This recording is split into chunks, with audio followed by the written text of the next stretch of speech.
This is Akashvani Shillong, the Northeast News Bulletin read by Sandeepan Chakravarti. The Election Commission yesterday reviewed the preparedness for Phase 3 of General Elections 2024.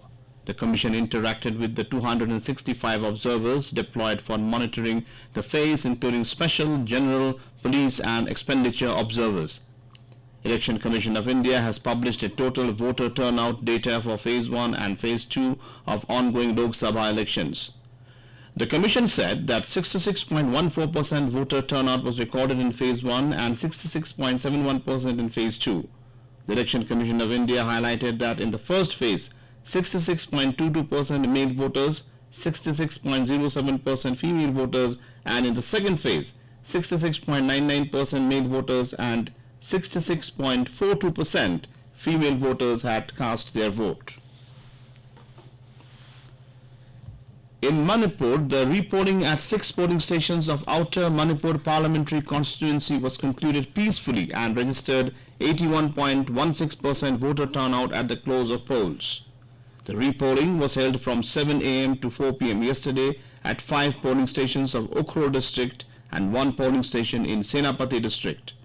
The repolling has been done at these polling stations after violence incidents including the dismantling of EVMs took place in second phase polls held on 26th April. The polling personnel deployed in the 6 polling stations have reached the district headquarters along with EVM and other machines yesterday evening. Nagaland police launched the AVL 437 duo vehicle emission checking machine in Kohima yesterday. With this, the police will now have the capability to check and enforce vehicle emission norms in the state. The newly launched machine has the capability to check both diesel and petrol variants. The initiative was funded under the National Clean Air Program. The Superintendent of Police Kohima Bharat Lakshman Markat formally launched the AVL 437 duo vehicle emission checking machine from the office of Superintendent of Police Kohima. He also flagged off 3 traffic patrol motorcycles. Nagaland Mission Director, National Health Mission, Dr. Akyo Sorhi, has stressed on delivering a broader range of services at the patient's first point of contact with the health system. She said this yesterday while addressing the inaugural function of the 5-day training on expanded packages of services under Comprehensive Primary Health Care for staff nurses posted at Ayushman Bharat Health and Wellness Center PHC. The training is being held for nurses from Dimapur, Kifire, Kohima, Longleng, Mokokchung and Mon. This will be followed by the training of nurses from the remaining districts. Meghalaya government said that it will try to avoid load shedding this year. Power Minister A.T. Mandor said as of now the state government has not gone for any load shedding and is working to see that as far as possible it will not go for load shedding.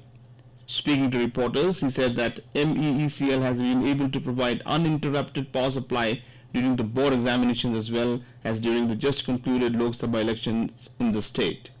He said that state totally depends on hydropower projects for supply of electricity. The minister said such projects depend on rainfall and this year also like last year, rain is a little bit delayed. Mandor said, adding that he was hopeful that the rain should land in Meghalaya in the next couple of weeks. As part of his 4-day official visit to Meghalaya, the Governor of Nagaland, La Ganesan, paid a courtesy call on the Governor of Meghalaya, Phagu Chauhan, at Raj Bhavan, Shillong.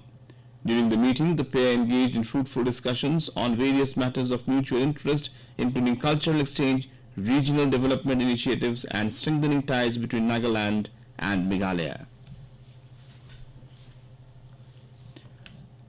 The 20th convocation of the Meghalaya Forest Training School was held yesterday at William Nagar in East Garo Hills, wherein 11 forest guard trainees were felicitated for successfully completing their basic training course. Addressing the gathering, Meghalaya's Principal Chief Conservator of Forest (PCCF), H.C. Chaudhary lauded the forest personnel for their hard work and dedication, adding that the training will go a long way in enabling them to fulfill their roles and responsibilities with greater efficacy. And with that, we end the Northeast News Bulletin from Akashvani Shillong. Have a nice day.